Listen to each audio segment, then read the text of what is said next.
Atölye Masal YouTube kanalından herkese merhabalar arkadaşlar.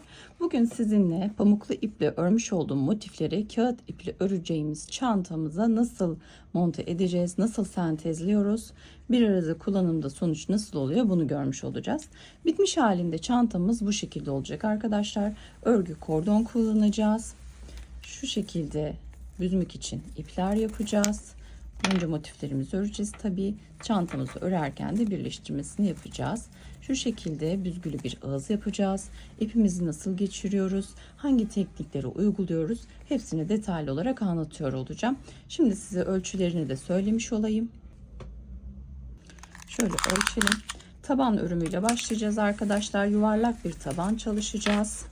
Kağıt ipimizle. Şu şekilde yaklaşık 16 santim civarında bir çapı olacak. Şöyle bir örgü tekniği olacak. Zincir zincir göreceksiniz taban bölümünü. Yükselerek devam edeceğiz. Yine farklı bir teknikle devam edip farklı modeller kullanarak çantamızı sonlandıracağız arkadaşlar.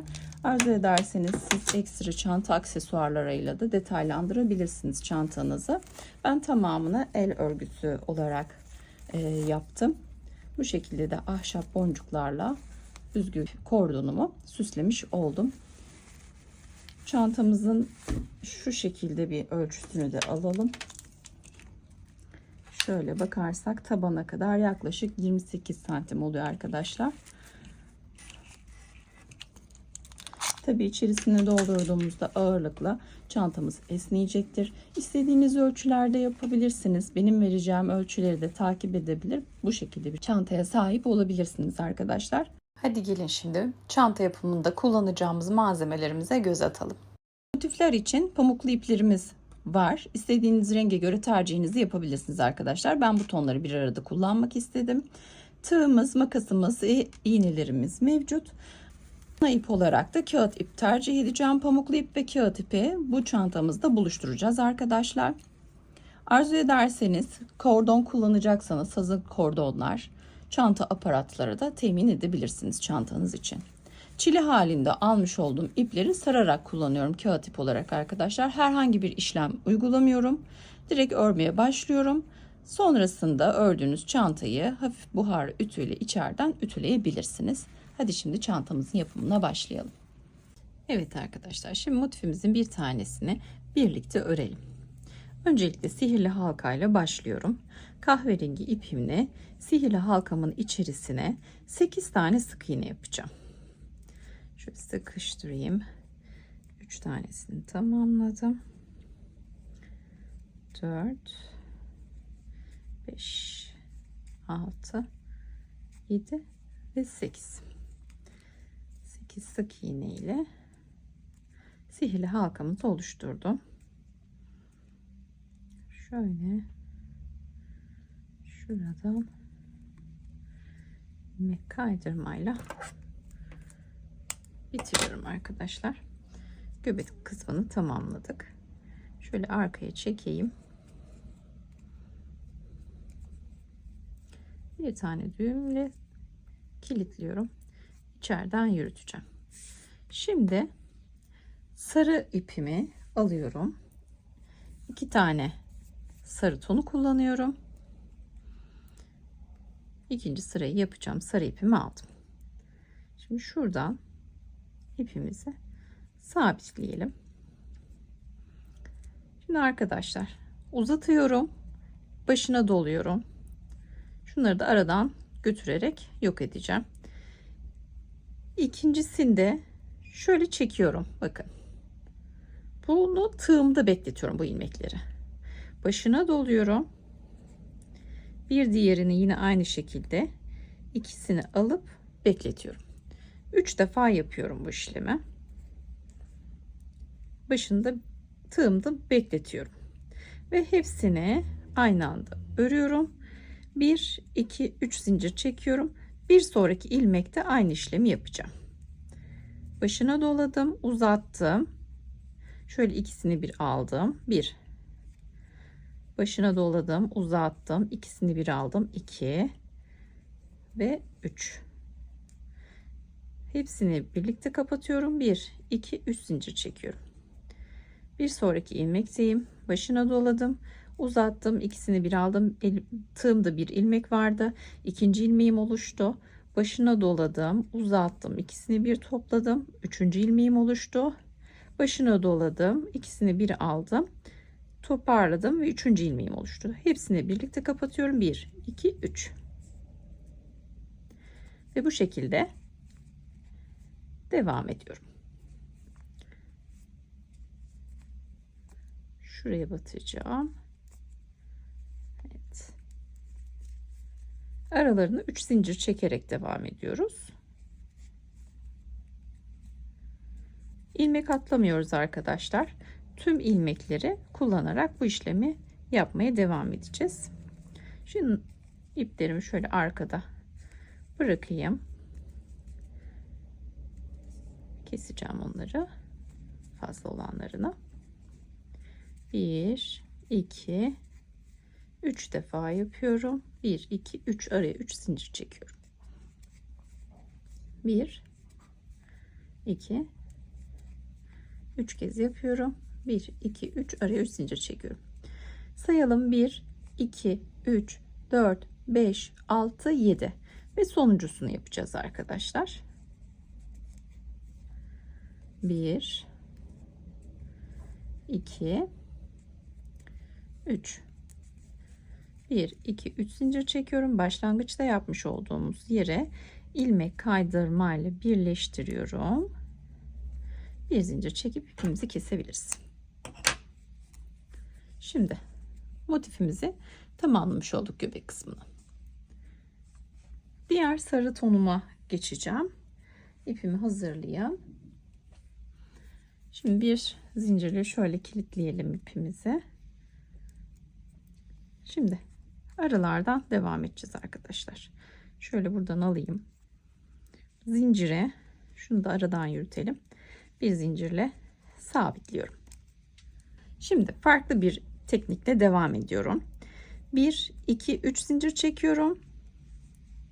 Trabzan yapacağız arkadaşlar. 4 tane trabzanımız olmuş olacak. Başta yaptığım zinciri de sayıyorum. 4 tane diyorum ve baştakine şöyle ilmeğimi alıyorum, kilitliyorum. 1, 2, 3 zincir çekiyorum. Şimdi her araya çift yapacağız arkadaşlar bunu. İpimi başına doluyorum tığımın. 1, 2, 3. Bir tane üçlü trabzan yapıyorum. Şimdi ikinciyi yapıyorum. Üçüncü ve dördüncü üçlü trabzanımı yapıyorum. Tığımdan ilmeğimi çıkarıyorum. İlk trabzanımın başından bu ilmeği geçiriyorum. Sıkıştırıyorum. 1, 2, 3 zincir çekiyorum. Ve şimdi diğer taraftaki boşluğa atlayacağız. Şunu atlayacağız arkadaşlar. Şu iplerimizi, bunu birazcık daha yürütelim, içinden kaybolsun. Şuradan şöyle alayım. 1, 2, 3. Üçlü trabzanımı yaptım. İkinci ve üçüncü ve dördüncü. İlmeği tığımdan çıkarıyorum. Şöyle göstereyim. İlkinden şöyle ilmeğimi alacağım. Şöyle çekiyorum arkadaşlar. Sıkıştırıyorum. 1, 2, 3 zincir çekiyorum. Bakın böyle popcornlar, pıtırcıklar diyebilirsiniz, oluşuyor. Şunu iplerimizi keselim. Evet. Şimdi aynı yere yine 4 tane üçlü trabzan yapıyorum. 1, 2, 3, 4 ve tığımı çıkartıyorum, ilmeğimi sıkıştırıyorum. 1, 2, 3 zincirimi çekiyorum. Bu şekilde bütün aralara örüyoruz arkadaşlar. Ben şimdi hızlıca bunları öreyim.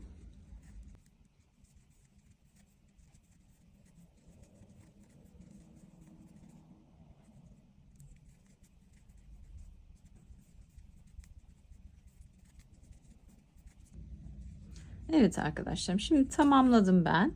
Sonuna kadar hepsine çift yaptık. 2, 4, 6, 8, 10, 12, 14 ve 16 tane elde ettik. Şimdi ilmek kaydırmayla burayı birleştiriyorum. Hatta şöyle ortasına da geçelim. Bir zincirle ipimizi burada keselim. Bir sonraki rengimiz olan yeşile geçeceğiz. Şöyle biraz bu şekilde ortaya doğru yönleniyor.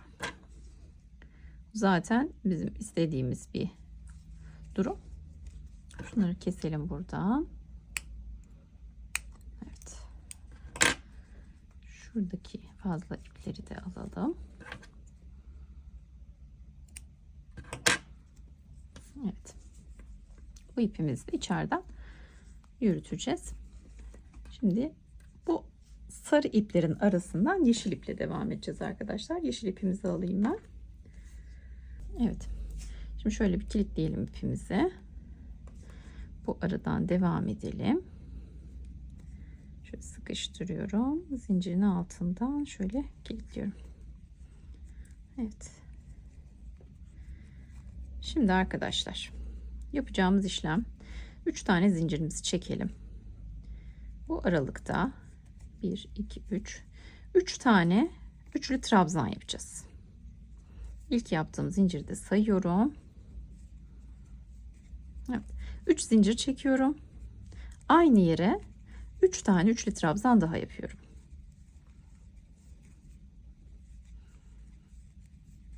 Üçlü trabzanımızı yaptık.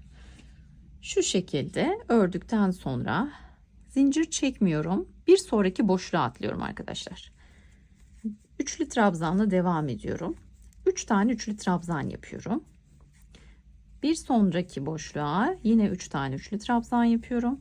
Bu işlemi 3 kez tekrar edeceğiz. Diğer boşluğa 3 tane üçlü trabzan yapıyorum.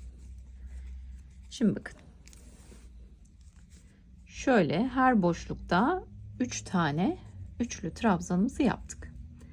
Yine bir sonraki boşlukta üçlü trabzan yapıyorum. 3 adet. 3 zincir çekiyorum. Yine aynı boşluğa 3 adet üçlü trabzan yapıyorum. Şöyle alayım biraz. Şimdi 4 tane 4 adet köşemiz oluşacak arkadaşlar. Bunu düzenliyoruz. Bir sonraki boşlukta 3 adet üçlü trabzan, ikinci 3 adet üçlü trabzanım ve üçüncü 3 adet üçlü trabzanım. Şimdi üçüncü köşemizi yapalım. 1, 2, 3 tane üçlü trabzan. Şöyle ipimi alayım. 3 zincirimizi çekiyoruz. 1, 2, 3 tane üçlü trabzanla köşemizi tamamlıyoruz. Diğer boşlukta üçlü trabzanlarımı yapıyorum. İkinci boşluktayım. 3 tane üçlü trabzanımı yaptım. Ve son boşlukta 3 adet üçlü trabzanımı yaptım. Şimdi şöyle ipimi alayım arkadaşlar. Son köşemizi, dördüncü köşemizi de oluşturalım. Yine 3 tane üçlü trabzan yaptık. 1, 2, 3 zincirimizi çektik. 3 adet üçlü trabzanla köşemizi tamamladık. Kalan 3 tane boşluğumuza da yine 3'er tane üçlü trabzanımızı yapacağız. Trabzanlar arasında herhangi bir işlem yapmıyorum. Zincir çekmiyorum. Son üçlü trabzanımızı da yapalım. Evet. Ve başlangıçtaki trabzanımı da ilmek kaydırma ile birleştiriyorum. Şimdi bu ipimizi koparacağım arkadaşlar. İlmek kaydırma ile şöyle ortaya kadar gelelim. Burada bir zincir çekip ipimizi keselim. Renk değiştireceğiz. Oradan devam edeceğiz. Şöyle bir motif oluştu. Benim çok hoşuma gitti arkadaşlar. Renkleri de bütünleşti. Renkler de çok güzel oldu. Şimdi beyaz tonumuzu alalım. İpimizi şöyle kilitleyeyim yine. Buradan geçiriyorum. Şöyle bir zincirle sabitliyorum. Aradan yürüteceğim bu ipleri. 1, 2, 3 zincir çekiyorum. Yine bir köşe yapıyoruz arkadaşlar. İkinci trabzan diyelim. Üçüncü trabzan diyelim. 1, 2, 3 zincir çekiyorum. 3 tane üçlü trabzan yapıyorum. 3. Şimdi trabzanlarla yine devam edeceğiz arkadaşlar. Aynı mantıkta öreceğiz. Şu ipleri şöyle arkaya alayım.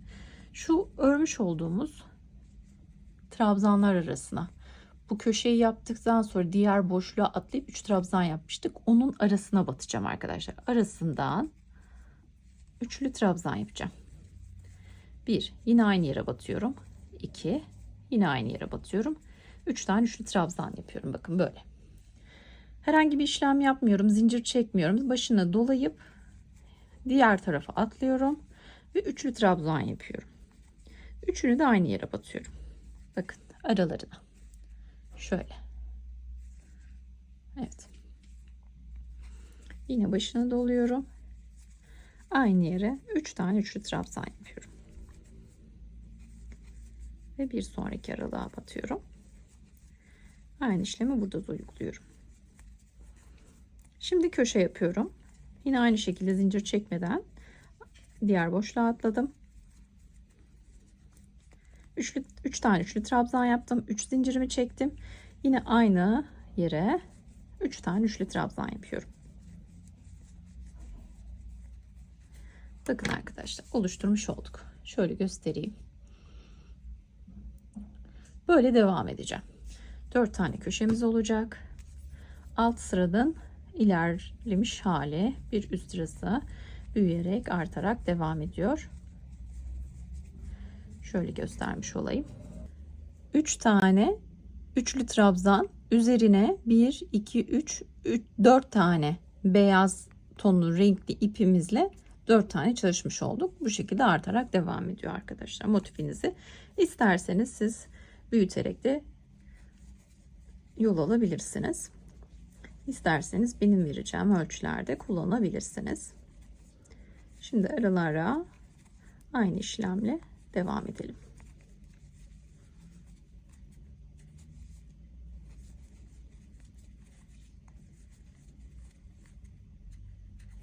Üçerli üçlü trabzanları tamamladım. Üçüncü köşemizi yapıyorum. 3 tane üçlü trabzanımızı yaptım. 1, 2, 3 zincir. Diğer kanadı 3 tane üçlü trabzanımızı yaptım. Aynı şekilde devam ediyor olacağım.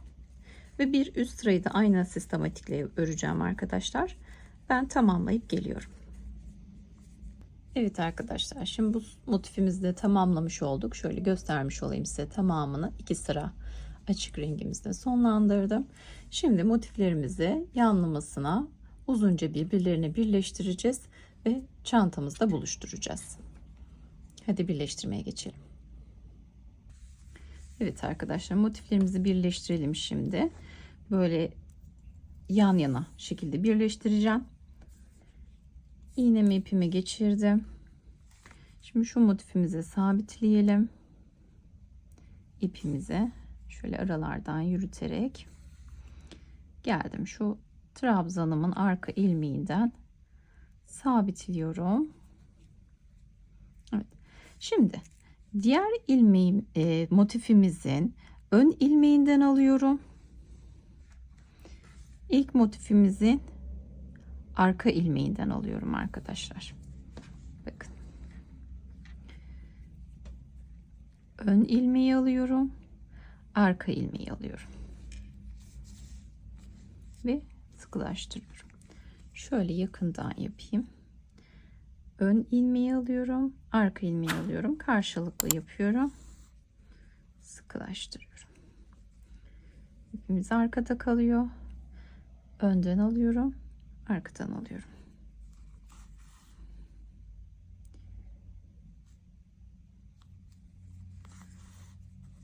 ve sıkılaştırıyorum. Bakın şöyle bir görüntümüz olmuş olacak. Farklı bir teknikle birleştirdiğim bir motif birleştirmem daha var. Onu da linkini bırakayım. Çanta videomda yapmıştık sizlerle. Onu da belki göz atmak istersiniz. Bu şekilde motiflerimizi birleştireceğiz arkadaşlar. Çantamıza birleştireceğim daha sonra da. Bir kenardan bir kenara birleştirme yapıyorum. Bir kenardan bir kenara birleştirme yapacağım ve düz şekilde bunu sağlamış olacağız. Ben birleştirip geleyim arkadaşlar.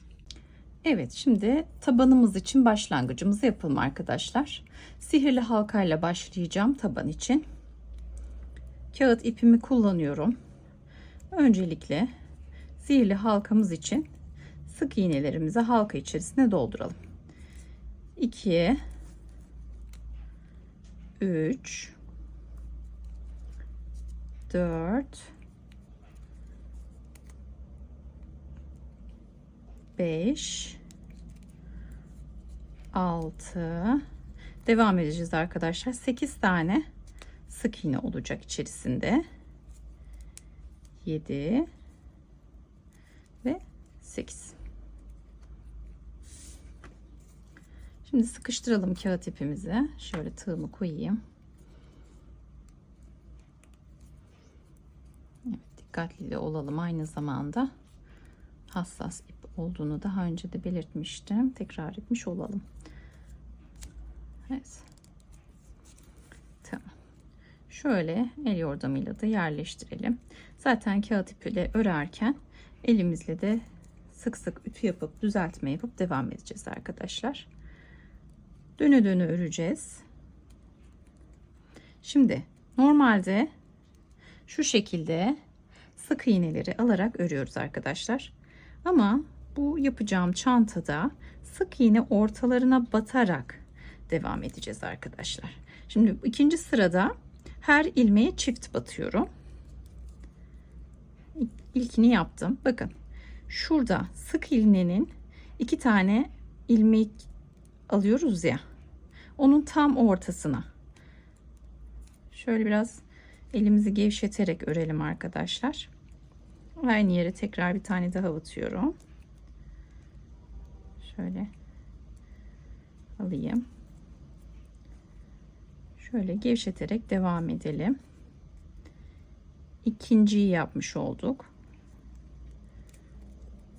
Üçüncüdeyim. Tekrar göstereyim nereye battığımızı arkadaşlar. Bakın. Normal sık iğne yaparken şu tepe kısımlarına batıyoruz değil mi? Görünüyor mu şöyle? Şimdi benim kullanacağım yer şurası. Bakın ortası. Bir iç kısımlarından çekmiş olacağız yani. Şimdi biraz ilerlediğimizde daha da net olarak göreceksiniz. Şöyle biraz ilerletelim. Yaparken geniş çekmeye dikkat ederseniz daha rahat örebilirsiniz. Kağıt ipte herhangi bir işlem uygulamıyorum. Çili halinde alıp sardığım ipi kullanıyorum arkadaşlar. Evet.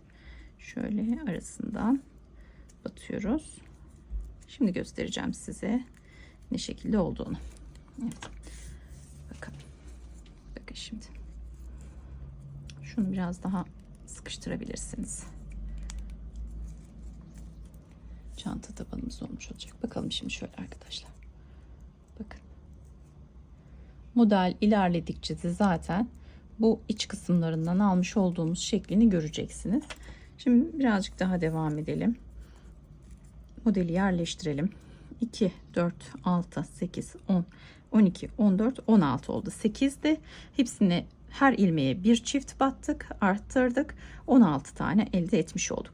Şimdi şurası başlangıç noktanız. Farklı bir renkle de belirleyebilirsiniz. İlmek belirleyici koyabilirsiniz.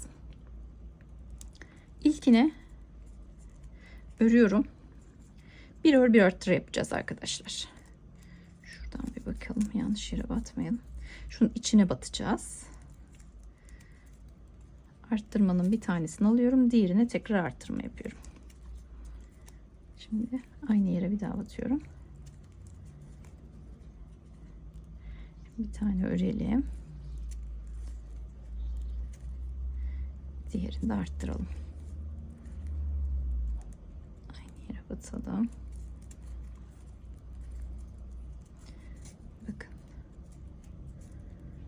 Şöyle görüyor musunuz? Zincir gibi olacak. Bir ör bir arttır yapıyorum. Bir ördüm. Bir arttırdım. Bakın. Şuradan takip edebilirsiniz. Şimdi bu arttırmalarda çok net görünmüyor. Üst üste gelen teklerde modeli fark edebilirsiniz arkadaşlar. Zincir gibi devam edecek. Biz bunu arttıracağız. Arttırmayla büyütmüş olacağız. Şu anda taban kısmını yapıyoruz arkadaşlar. Büyükçe bir yuvarlak, şöyle koyayım. Büyükçe bir yuvarlak yapmayı planlıyorum. Tabandan yuvarlak bir şekilde çantamızı uzatacağız. Şunu birazcık daha sıkıştıracağım ve 11 ör bir arttır yapacağım arkadaşlar. Ben devam edip tamamlayıp geliyorum. Evet arkadaşlar, şimdi dediğim şekilde tabanımı ördüm. Birazcık böyle şeklinde tam düz durmuyor olabilir, endişe etmeyin. Ters yüzünden hafif buharlı ütüyle ütüleyeceğiz. Düzelecektir. Kullanımımız için uygun hale gelecek. Şimdi 88 tane ilmeğimiz oluştu. Bakın şöyle göstereyim. Evet, göründüğünü düşünüyorum. Arttırmaları şu şekilde fark edebilirsiniz. Bu şekilde devam ediyor. Şimdi 88'e ulaştıktan sonra ne yaptım ben? 4 sıra boyunca herhangi bir şey yapmadan düz ördüm arkadaşlar. Şöyle. İsterseniz bunun büyüklüğünü, genişliğini siz kendi tercihinize göre ayarlayabilirsiniz tabii ki. Şimdi benim için bu ölçü yeterli. Buradan devam edeceğim arkadaşlar. Ben ne yapacağız? Şimdi çantayı burası iç kısmına gelecek. Bu şekilde düz olarak öreceğiz. Bu sırada ben arka ilmeklerden alarak devam edeceğim. Yine normal sık iğne olarak örüyorum arkadaşlarım. Sıra sonuna kadar bu şekilde tamamlayalım. Evet arkadaşlarım, şimdi bu turumu da tamamladım. Şöyle göstereyim size. Arka ilmeklerden alarak bir tur devam ettim. Dediğim gibi sayılar tamamen size kalmış. Motiflerinize uygun şekilde tamamlayabilirsiniz. Şimdi buradan biz devam edeceğiz. Sıra sonunda ben şimdi bir ilmek kaydırmayla diğer ilmeğime bitiştireceğim. Şu şekilde. Buradan sonrasını tekli trabzanla devam etmeyi planlıyorum. Bu yüzden şöyle bir zincir çekelim. Başına doluyorum. Yine aynı şekilde bakın. Şu göbek kısmına, şuraya değil, şu göbek kısmına batıyorum. Üçünü bir çekiyorum. Tekli trabzan yapıyorum. Başını alıyorum. Şuraya değil arkadaşlar, bakın buraya değil. Şu ilmeğin içerisine batacağım. Ve aralıklı olmuş olmuyor. Bakın sıkı olmuş oluyor. Delikler kalmamış oluyor ve bizim çanta için, özellikle de astarsız kullanacağımız bu çanta için ideal bir görüntü olmuş olacak. Kullanımı daha bizim için ömürlü olacak. Arzu ederseniz içerisine astar da yapabilirsiniz tabii ki. Ben astarsız tercih edeceğim. Şu araya değil, ilmeğin arasına batıyorum. Buraya değil, şuraya basıyorum. Bunu da tekrar göstermiş olalım. Şimdi her bir ilmeğe bir tekli trabzan yapıyorum arkadaşlar.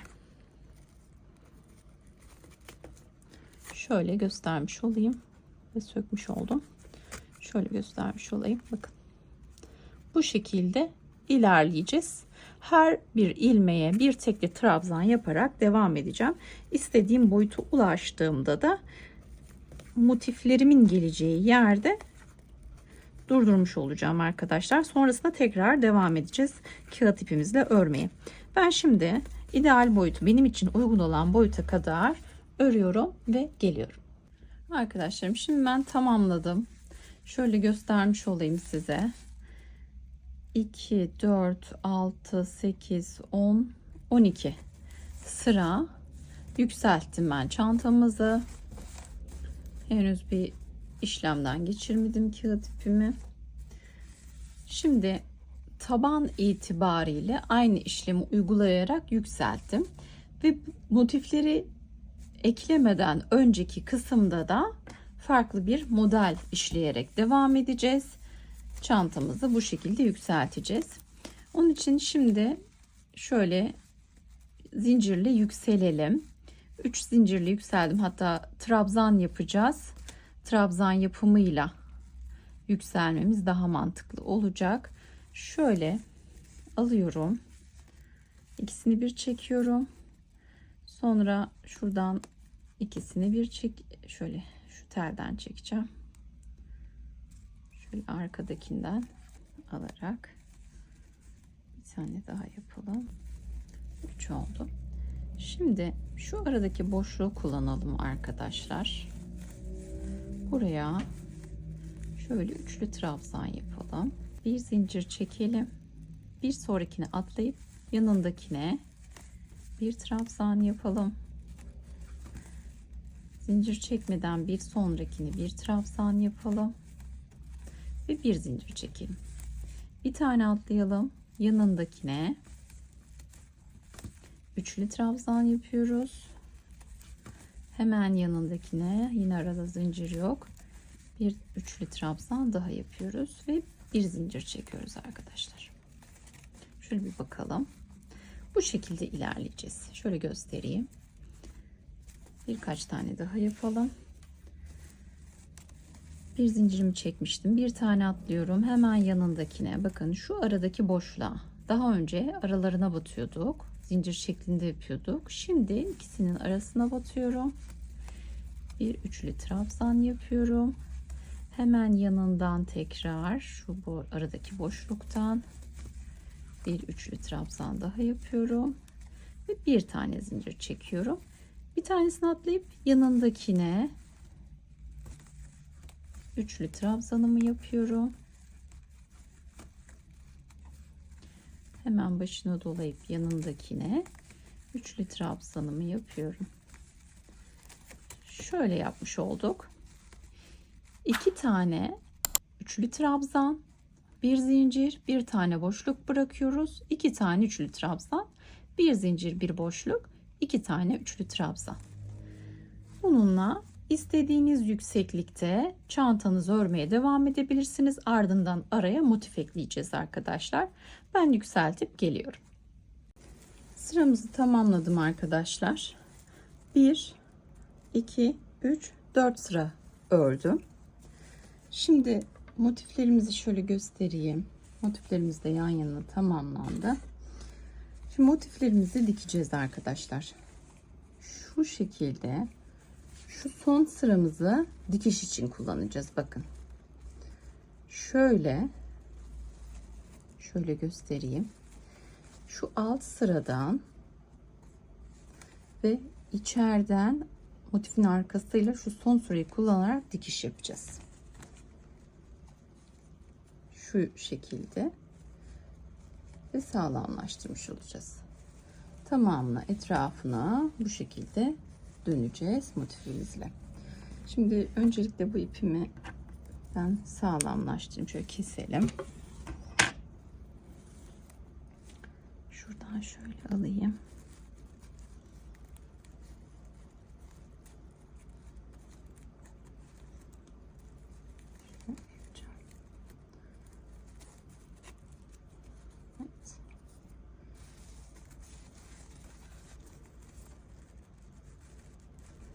Şimdi şöyle birkaç tane aşağıya alacağım.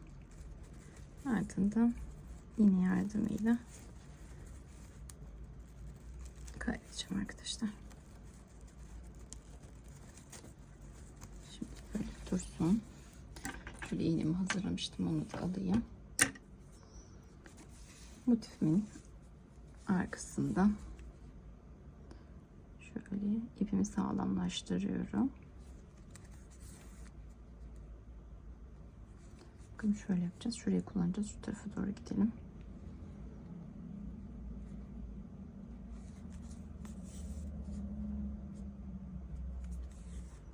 Evet.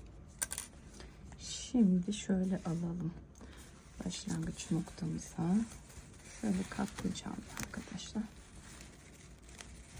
Şöyle bakalım neresiydi? İpimizin olduğu yer burası. Şuradan başlayalım. Şöyle denk getiriyorum. Trabzanları denk getirerek başlayacağım. Şimdi ipim motifte şu trabzanın şu iki ayak kısmından alıyorum. Sonra şöyle yukarıya çıkacağım arkadaşlar. Motife. Bir yandaki ilmeğe geçiyorum. Diğer trabzanın ayak kısmından alıyorum. Çıktığım yerden tekrar giriş yapıyorum ve yanındakinden şu aradaki zinciri şöyle ikili alalım.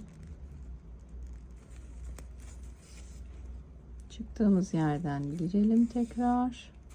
Yandaki ilmeğe geçelim. Şöyle sıkıştıralım. Trabzanın ayağından 2 ilmek alalım. Çıktığımız ilmekten geri gelelim. Bir yandakine geçelim. Diğer trabzandan alalım. Çıktığımız ilmeğe dönelim. Yanındaki ilmekten şu zincirden şöyle 2 ilmek alalım. 2 kanadını yani. Ve motife geçelim. Bir trabzana gelmiş olduk. Şimdi bir bakalım. Şöyle arkadaşlar. Şimdi ben bunu başa kadar hızlıca tamamlayayım. Ardından içeriden nasıl bir dikiş yapıyorum ona bakacağız ve devam edeceğiz.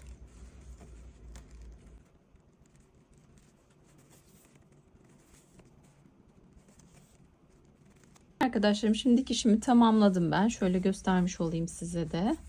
Alttan belirttiğim şekilde dikişimi yaptım. 30 tane trabzanımız vardı. İki tane yaptığımız trabzandan 30 taneydi. 5 tane motifimiz var. 6'şar tanesi şöyle motifin altına denk gelecek şekilde ayarladım.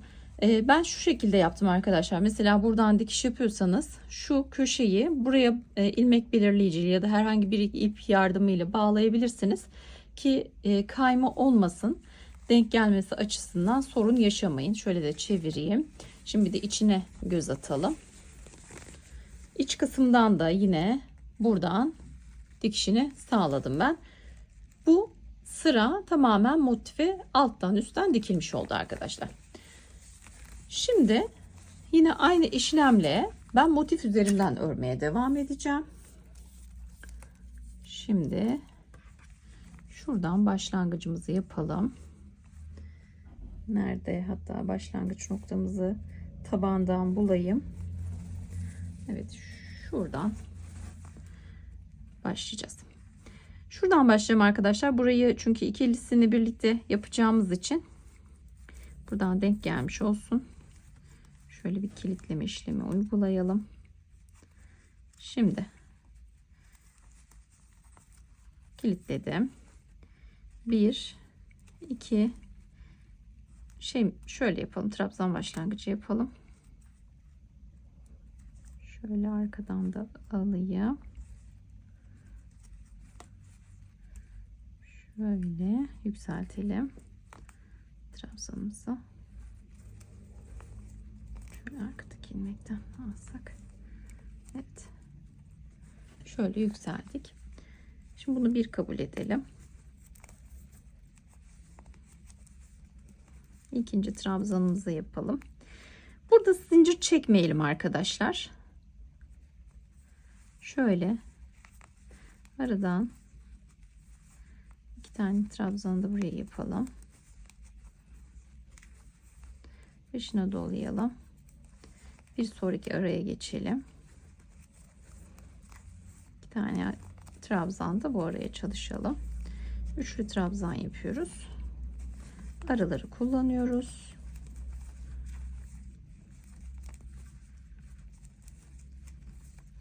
Motifli kağıt ipimizi buluşturmuş oluyoruz.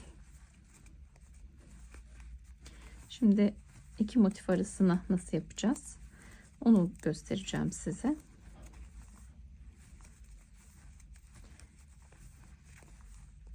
Sonuncusunu yapıyorum.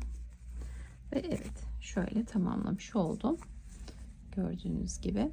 Şimdi arkadaşlar yine zincir çekmeden devam edeceğim. Köşe trabzanındayım.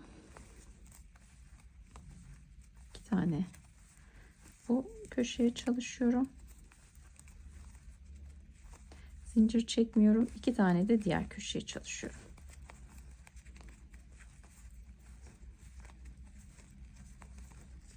Şöyle göstereyim. Bakın, bu köşeden buraya atladım. Böyle devam edeceğim.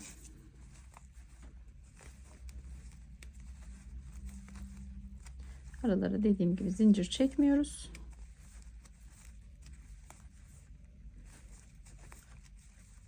Atlayarak 2'şer tane üçlü trabzan yapıyoruz. Şöyle göstereyim size arkadaşlar.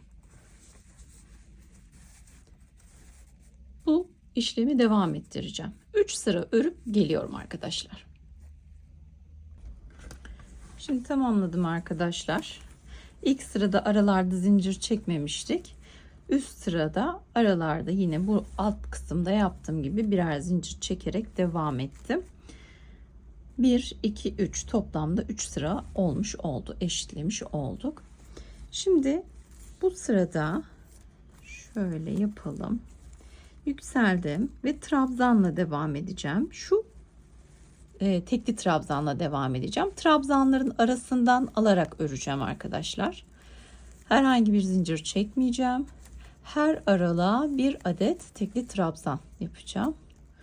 Şöyle görmüş olduğunuz gibi her aralıkta bir tekli trabzan. Çantamızı artık yapımını yavaş yavaş sonlandırıyoruz arkadaşlarım, örgü kısmını. Şöyle göstermiş olayım. Başına doluyorum. Aralıktan ipimi alıyorum. 3 ilmeği birlikte çekiyorum.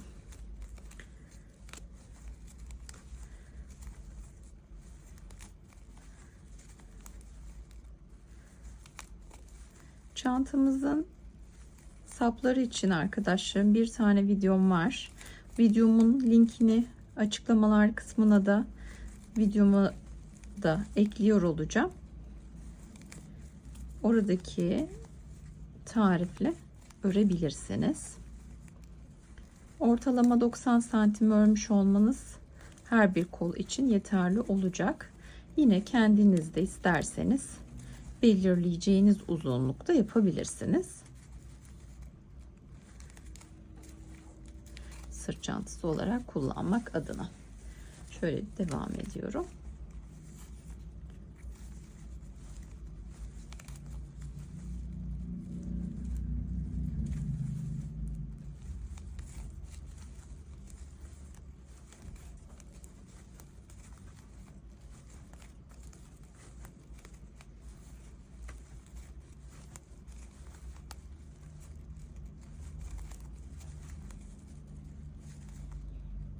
Şimdi tamamlamış olduk arkadaşlar.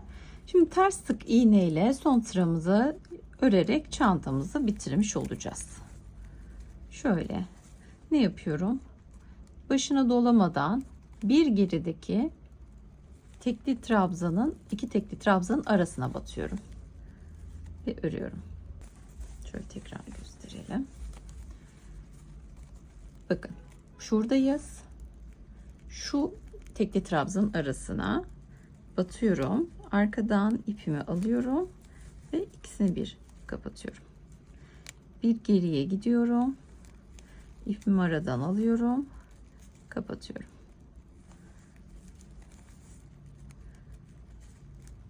Amigurumi bebeklerde elbise kenarlarında, etek kenarlarında kenar olarak mesela kullanabilirsiniz.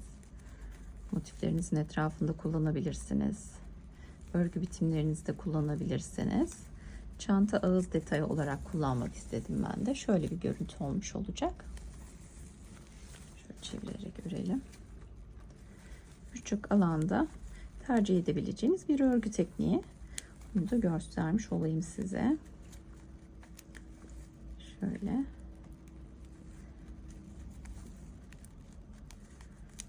Bir geriye gidiyorum. Arkadan ipimi alıyorum. 2 ilmeği birlikte kapatıyorum. Ters sık iğne arkadaşlar. Sola değil sağa doğru gidiyoruz.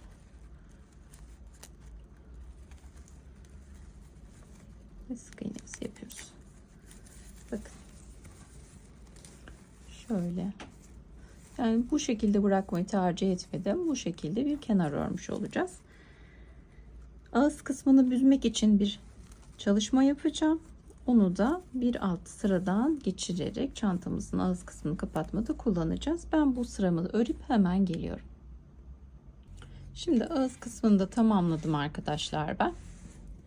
Büzgü için öreceğimiz parçayı yapalım. Şöyle bir kilitleyelim ipimizi.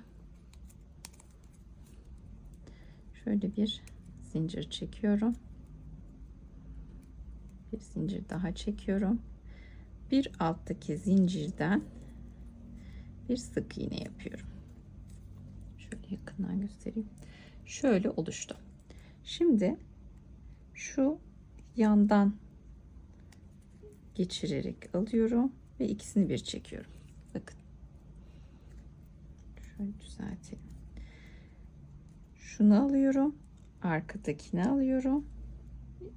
İlmeğimi buradan geçiriyorum ipimi. Tığımın üzerindeki 2 ilmeği örüyorum. Şöyle alıyorum.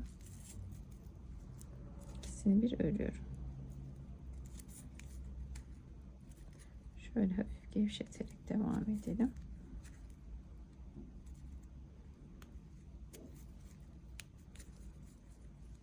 Şöyle bir ip örmüş olacağız arkadaşlar. Bağlama için. Bakın şöyle yan çeviriyorum. Şuradan alıyorum ipimi. İlmeğimi çekiyorum. Bunu alıyorum, bunu alıyorum. İlmeklerimin ikisini bir çekiyorum. Ben hemen hızlıca öreyim.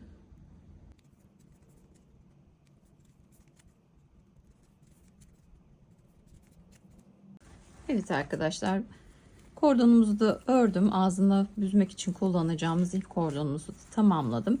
Ölçülerimizi vereyim. Çantamızın ağız kısmı toplamda 50 santim olmuştu. 80 santimlik bir ip ördüm arkadaşlar ben. Şimdi bunu çantamızı nasıl geçireceğiz onu anlatayım size. Çantamızı orta kısmını bulacağız öncelikle. Şöyle göstereyim. Tabandan motiflerimizi ayarlayarak ben tek motifi ortaya alarak ölçtüm. Ortasını belirledim. Şöyle ikili trabzanımızı bıraktım arkadaşlar. Bir ikili trabzanımızın altından geçirdim. Diğerinin üzerinden ve altından.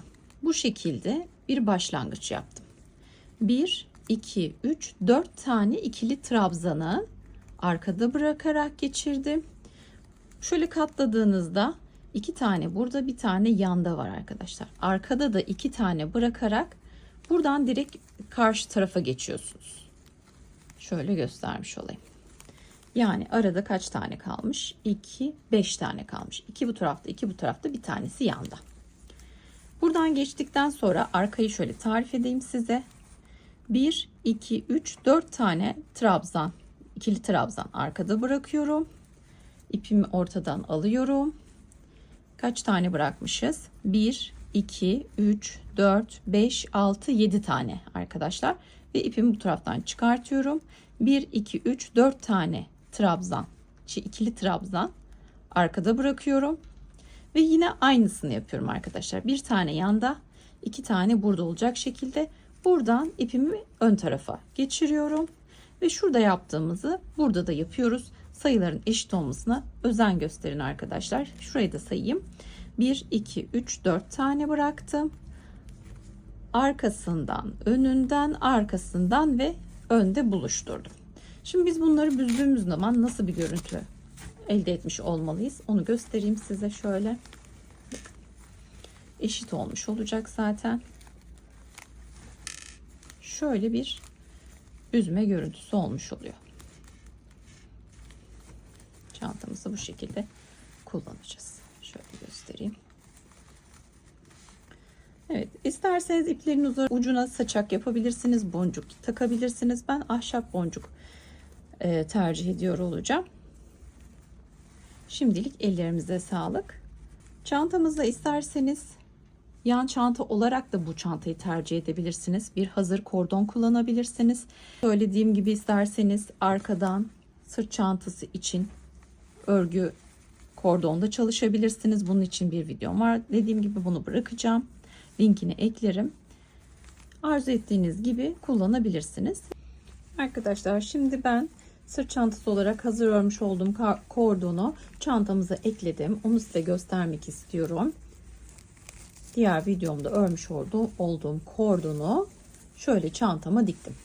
Taban kısmından şöyle çantamı ortaladım arkasından. Taban kısmından şöyle şu şekilde alttan ve iç kısımlardan sağlamca bir dikiş yaptım. Yine aynı burayı da sabitledim arkadaşlar. Yaklaşık 90 santim olarak ördüm. 2 adet ördüm ben. Diğerlerini de böyle ortada birleştirdim. Buraya askı da çalışabilirsiniz. Farklı bir materyalle de askı yapabilirsiniz isterseniz. Ve bu şekilde bir sırt çantası yapmış oldum. Bir videomuzun daha sonuna geldik arkadaşlar. Hepimizin ellerine sağlık. Bu şekildeki içeriklerime ulaşmak için ücretsiz olarak kanalıma abone olabileceğinizi hatırlatmak isterim. Bildirimlerinizi açmayı ve videomu beğenmeyi unutmayın. Bir sonraki videoda görüşmek üzere. Hoşça kalın.